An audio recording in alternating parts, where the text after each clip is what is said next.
surgery is one of those things that is better learned in the operating room from an empty bed with a bed with a patient in it. And it's a short period of time that we go through, but that also is changing, and we'll talk a little bit about that. But let me tell you what we do.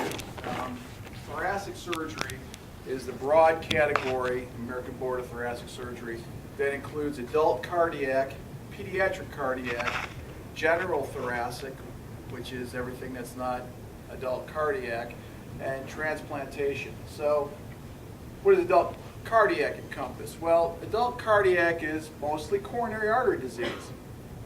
Well, coronary artery disease is going away in the form of stenting, and somebody's going to come up with a drug that breaks up atherosclerotic plaques. And eventually, coronary artery disease will be not as common as it is now. In fact, we've seen a reduction over the last few years in coronary disease from about 10 to 12% per year.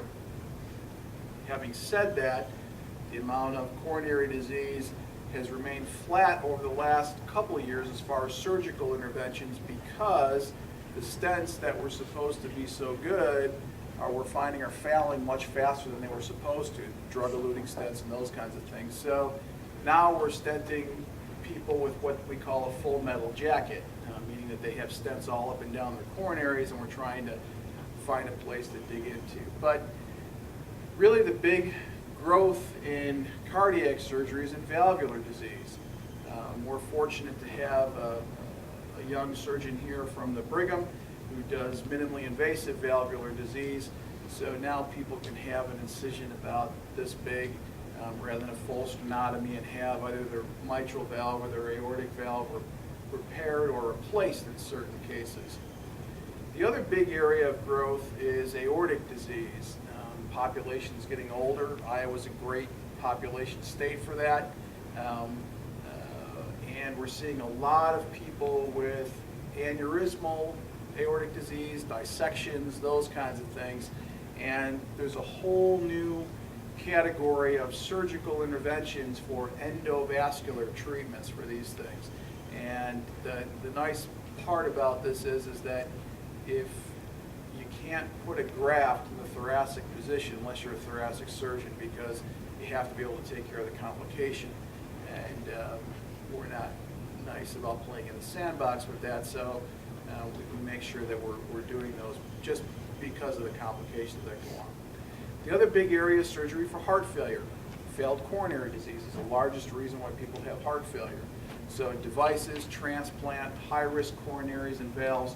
So that is really the aortic disease and surgery for heart failure. They're huge growth areas right now. And devices are becoming more prevalent, more durable, and there's a lot more opportunity to put those in. So let's see if I can get this to play.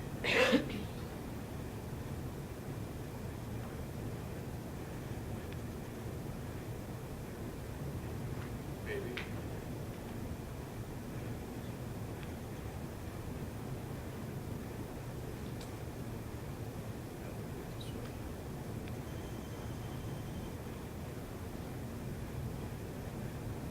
It's not showing up there, is it? Okay. Well, let's see if we can get this to work. I don't know if it's going to come up on the resolution up there. You guys are patient for a second. Try to get this to work. I got a couple of video clips I wanted to show. Let's see if we can play this one.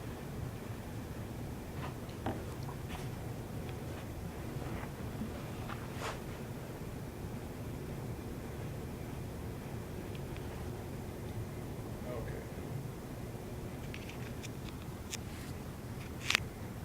All right, so before we start this, let me just orient you a little bit. This is the mitral valve here, okay?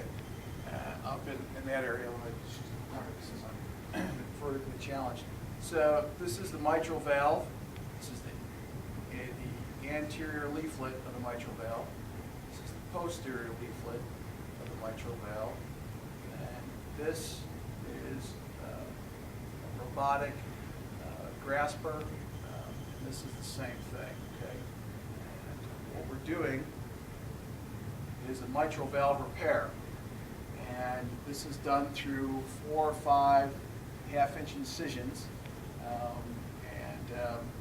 This is probably the best way to treat somebody who's 35 to 40 years of age without calcific disease and remodel the heart. So you can see that down at the base here, there's some stitches, and that's where the mitral valve has been repaired by bringing the edges together.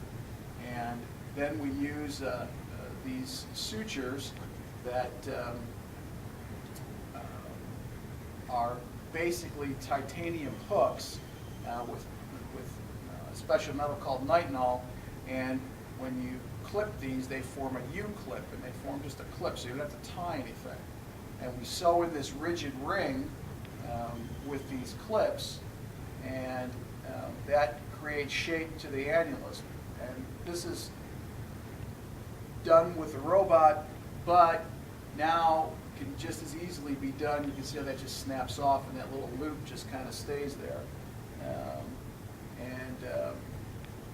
Clip will break off here in a second.